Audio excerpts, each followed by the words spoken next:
AS dan NATO khawatir China merekrut anggota militer mereka.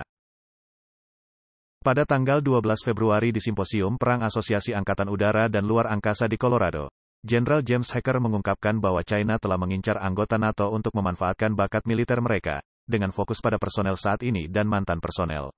Ia menyoroti bahwa ini bukan sekadar mengambil gambar di kegelapan, mereka telah meraih beberapa kemenangan di beberapa negara NATO.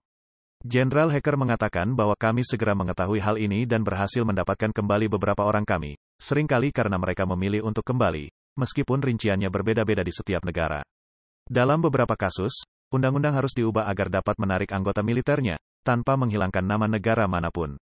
Hacker menekankan bahwa meskipun telah meluncurkan kampanye kesadaran di AS dan NATO, upaya perekrutan di China belum berhenti.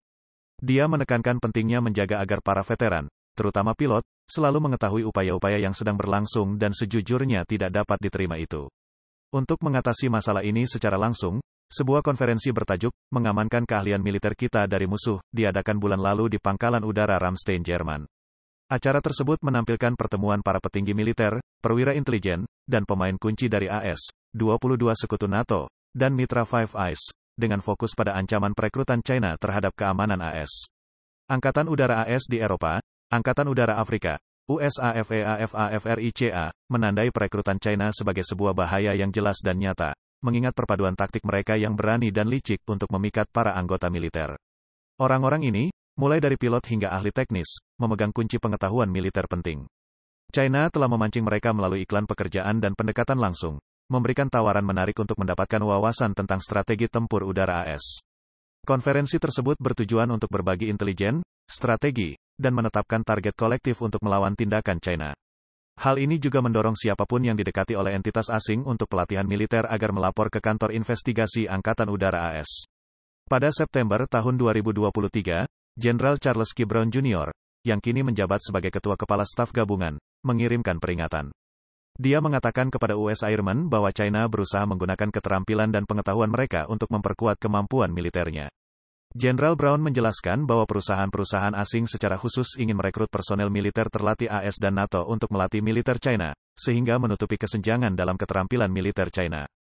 Situasi ini tidak hanya berisiko, hal ini juga mengancam keamanan Amerika Serikat dan sekutunya. Mereka yang setuju untuk bekerja dengan perusahaan asing ini mungkin melanggar hukum dan membahayakan keselamatan sesama anggota militer di negaranya.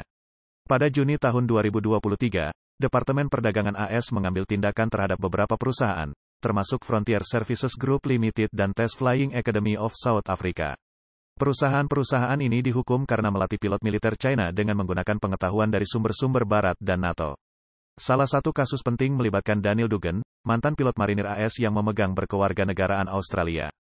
Pada Oktober tahun 2022, dia ditangkap di Australia karena diduga memberikan pelatihan kepada pilot militer China. Amerika Serikat berupaya mengekstradisi dia untuk menghadapi dakwaan.